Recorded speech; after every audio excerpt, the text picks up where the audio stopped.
মৰিয়নীত নকছাৰীত অৰুণোদয় আঁচনিৰ নামত ধন সংগ্ৰহ। মৰিয়নীত অৰুণোদয় আঁচনিৰ হিতাধিকাৰীৰ নাম অন্তৰ্ভুক্ত কৰাৰ নামত ধন সংগ্ৰহ। মৰিয়নী সমষ্টিৰ অন্তৰ্গত 15 নং মধ্য নকছাৰী গাঁও পঞ্চায়তৰ 6 নং ৱাৰ্ডৰ এগৰাকী প্ৰাক্তন ৱাৰ্ড মেম্বাৰৰ বিৰুদ্ধে অভিযোগ। প্ৰতিগৰাকী মহিলাৰ পৰা হিতাধিকাৰীৰ তালিকাত নাম অন্তৰ্ভুক্ত কৰাৰ বিনিময়ত 200 টকাকৈ ধন সংগ্ৰহ কৰাৰ অভিযোগ। আনকি বিশেষভাৱে সক্ষম লোকৰ পৰা ধন সংগ্ৰহ কৰাৰ অভিযোগ হিতাধিকাৰীসকলৰ। ৰাজ্য চৰকাৰে দুৰ্নীতিৰ বিৰুদ্ধে শূন্য সহনশীলতা নীতি গ্ৰহণ কৰাৰ সময়তে খোদ শাসকীয় দলৰ নেতা চাহাদত আলী নামৰ প্ৰাক্তন ৱাৰ্ড মেম্বাৰগৰাকীয়ে এনেদৰে ধন সংগ্ৰহ কৰা কেন্দ্ৰ কৰি প্ৰতিক্ৰিয়াৰ সৃষ্টি হৈছে।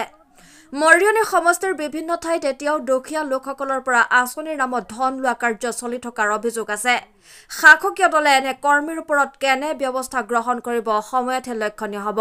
মৰিয়নীৰ পৰা সূৰ্য দাসৰ ৰিপৰ্ট, এনি এক্সপ্ৰেছ। অৰুণোদয় আঁচনি অৰুণোদয়ৰ কাৰণে ফৰমত যেনে তেনে আকৌ ধাৰ কৰি পেলাই নি দিছে।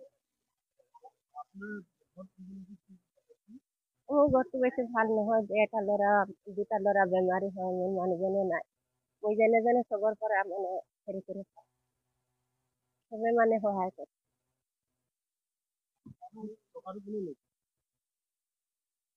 হাৰ্লি নহয় জানো, হাৰ্লিটা 200 টকা।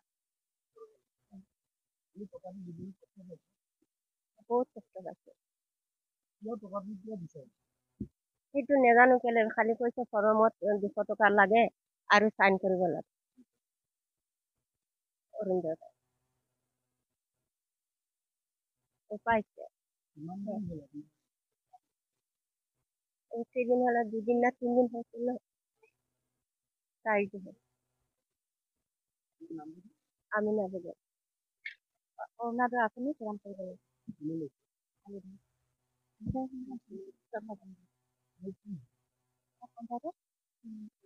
ৱাৰ্ড মেম্বাৰ হয়, চবৰ পৰা লৈছে, চব মহিলাৰ পৰা লৈছে।